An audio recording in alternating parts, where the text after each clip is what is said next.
Right now, 68 college basketball teams are competing in March Madness, the most watched sporting event in America after the Super Bowl.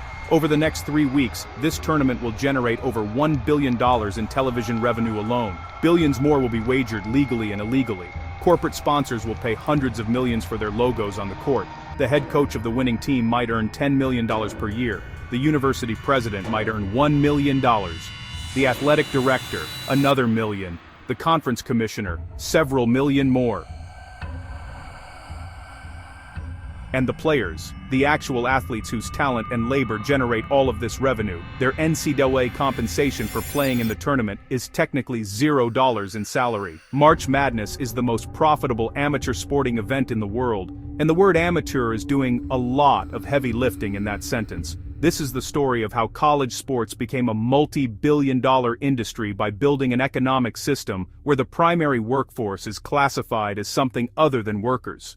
It's one of the most extraordinary business models in America, and one of the most controversial.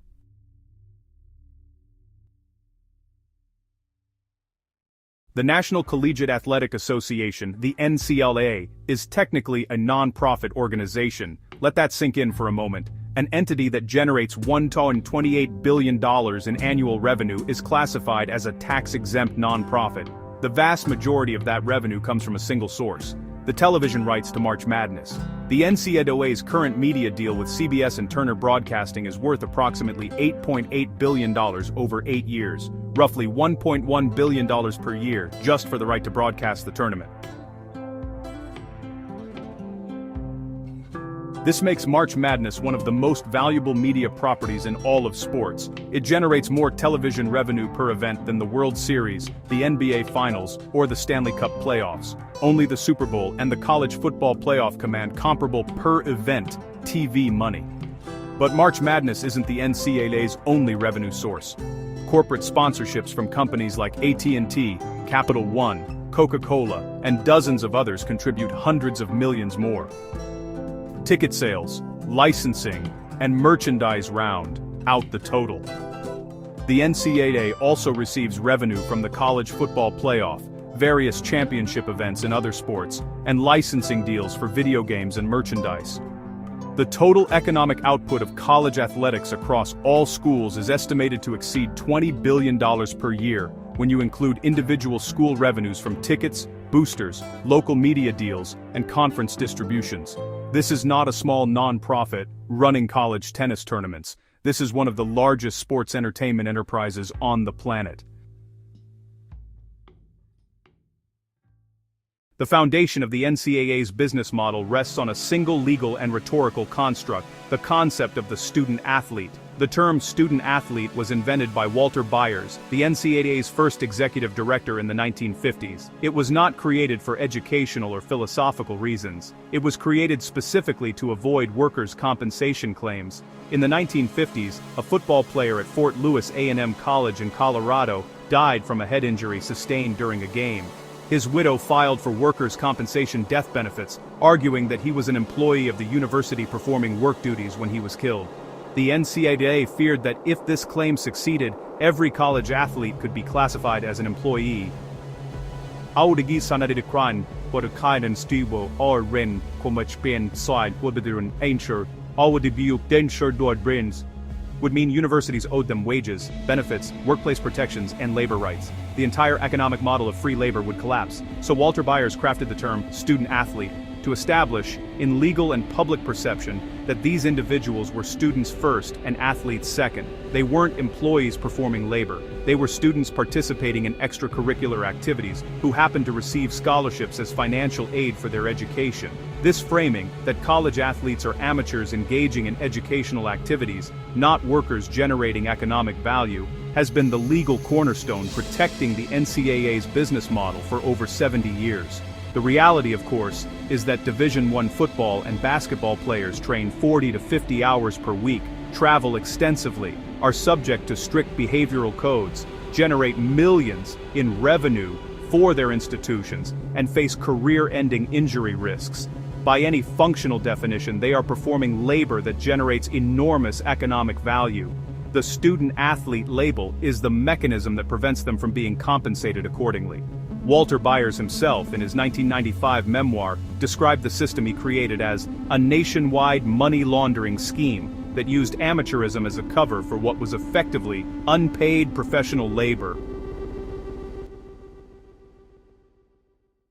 If the athletes aren't getting paid from the $128 billion in NCAA revenue, where does all that money go? The largest allocation goes directly back to member schools and conferences through revenue distribution. The NCAA distributes roughly $700 to $800 million per year to Division I conferences based primarily on their performance in March Madness. Each game a conference's teams win in the tournament generates revenue credits worth millions of dollars, distributed over 6 years. This creates an interesting incentive structure. Conferences that perform well in March Madness receive dramatically more money. The ACC, Big Ten, SEC, and Big 12 consistently receive the largest shares. Smaller conferences receive proportionally less, creating a widening financial gap between major conference schools and everyone else. A significant portion of NCAA revenue funds championship events and operational costs.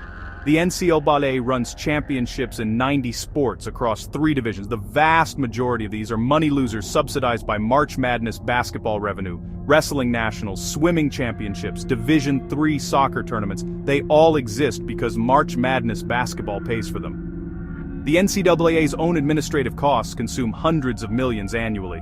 The organization employs roughly 500 people at its headquarters in Indianapolis and maintains a substantial bureaucracy for enforcement, compliance, and governance.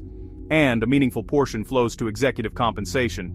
The NCAA president earns roughly $3 to $4 million per year. Senior executives earn 7-figure salaries. For a nonprofit supposedly dedicated to educational athletics, the compensation at the top is decidedly corporate.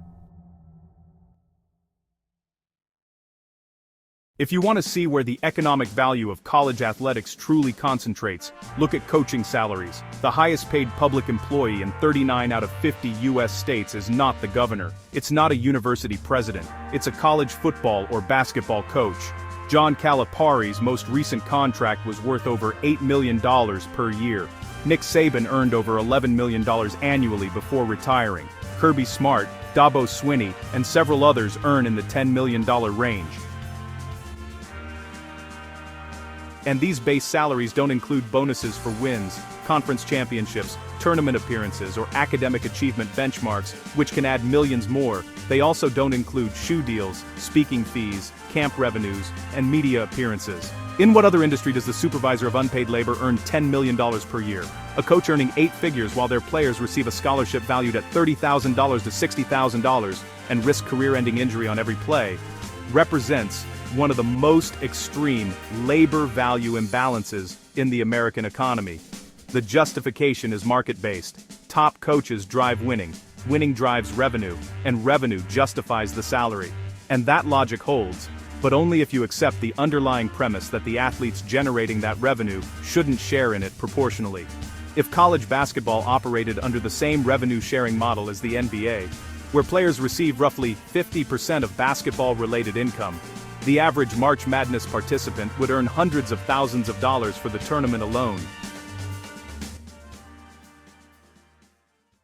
In 2021, the NCAA was forced, primarily by legal pressure from the Supreme Court and state legislatures, to allow athletes to profit from their name, image, and likeness, known as NIL. Under NIL rules, college athletes can sign endorsement deals, promote products on social media, sell autographs, and otherwise monetize their personal brand while maintaining their college eligibility. This was a genuinely significant change. Top athletes, particularly in football and basketball, now sign NIL deals worth 6 and 7 figures.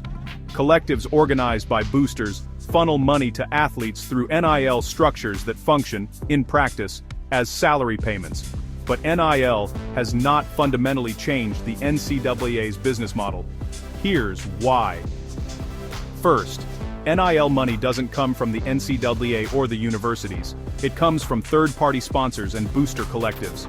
The NCAA's $1.28 billion in annual revenue and the university's athletic department budgets remain untouched. The athletes are being compensated by external parties, not by the institutions generating revenue from their labor. Second, NIL benefits are concentrated at the top. A handful of star athletes, at major programs, sign lucrative deals. The vast majority of college athletes, in smaller sports, at smaller schools, without social media followings, earn little or nothing from NIL. Third, and most critically, there is still no direct revenue sharing between the NCAA or its member schools and the athletes. The television billions, the sponsorship hundreds of millions, and the ticket revenue all flow to the institutions. NIL is a workaround that allows external parties to pay athletes. It is not a restructuring of the economic system itself. The legal landscape is still evolving. Multiple lawsuits, including House v. NCAA, are challenging the fundamental structure of college athletics compensation. Some legal scholars believe we're moving toward a model where college athletes are recognized as employees with collective bargaining rights. If that happens, the entire economic model of college sports would need to be rebuilt from the ground up. The economics of March Madness are driven primarily by one thing: television viewership. March Madness consistently ranks among the most-watched sporting events in America. The tournament averages over 10 million viewers per game in the later rounds, with the championship game regularly drawing 15 to 20 million or more. What makes March Madness especially valuable to advertisers is the demographic profile. The tournament's audience skews heavily toward the 18 to 49 age demographic that advertisers pay the highest premium to reach. It also generates enormous second-screen engagement, live commentary on social media, real-time bracket tracking, and sports betting activity. The bracket itself is a marketing phenomenon. An estimated 60 to 100 million Americans fill out March Madness brackets each year, creating weeks of sustained engagement and conversation that extends far beyond the games themselves. Even people who don't normally watch basketball follow their brackets. This sustained multi-week engagement across a young, affluent demographic is exactly what television networks and advertisers are willing to pay over $1 billion per year for. And because the tournament happens once a year with single elimination drama, where any game could be an upset, viewer retention throughout the broadcast is exceptionally high. Advertisers pay a premium for live sports because it's one of the last forms of content that people watch in real time, with commercials, rather than streaming later and skipping ads. March Madness is among the most premium inventory in television advertising. The obvious question is, if the economic imbalance is this extreme, why hasn't the system been fundamentally reformed? Several forces maintain the status quo. Universities benefit enormously from the current structure. Athletic departments at top programs generate $150 to $250 million per year in revenue. That money funds facilities, coaching salaries, administrative positions, and the broader university brand. A successful football or basketball program is the most effective marketing and fundraising tool a university has. Conferences benefit from the TV deals that their member schools' teams generate. Conference commissioners earn multi-million-dollar salaries. Restructuring the revenue model to include athlete compensation would directly reduce what's available for everyone else in the system. The NCAA itself benefits from maintaining the current framework, even as it slowly cedes ground. Its authority, its relevance, and its revenue all depend on the structure of college athletics remaining broadly as it is. And perhaps most importantly, there's genuine complexity in the question of how to compensate college athletes fairly. Football and men's basketball generate the vast majority of athletic revenue, but Title IX requires gender equity in athletic opportunities. If football players are paid as employees, does the women's tennis team need to be paid equally? How do you handle schools where the athletic department loses money, which is the majority of Division I institutions? These are hard questions without clean answers, and the difficulty of answering them has historically been used to justify doing nothing. Which, conveniently, is the most profitable option for everyone except the athletes. That's the profit equation behind March Madness and the NCAA, a billion-dollar tournament built on the labor of athletes who were, until very recently, paid nothing and still don't share directly in the television billions, the sponsorship hundreds of millions, or the institutional revenue that their performance generates. The system is changing, slowly, through lawsuits, public pressure, and the gradual erosion of the amateur fiction. But the fundamental question remains, in a multi-billion-dollar industry, who deserves to get paid? Free weekly analysis at the link in the description.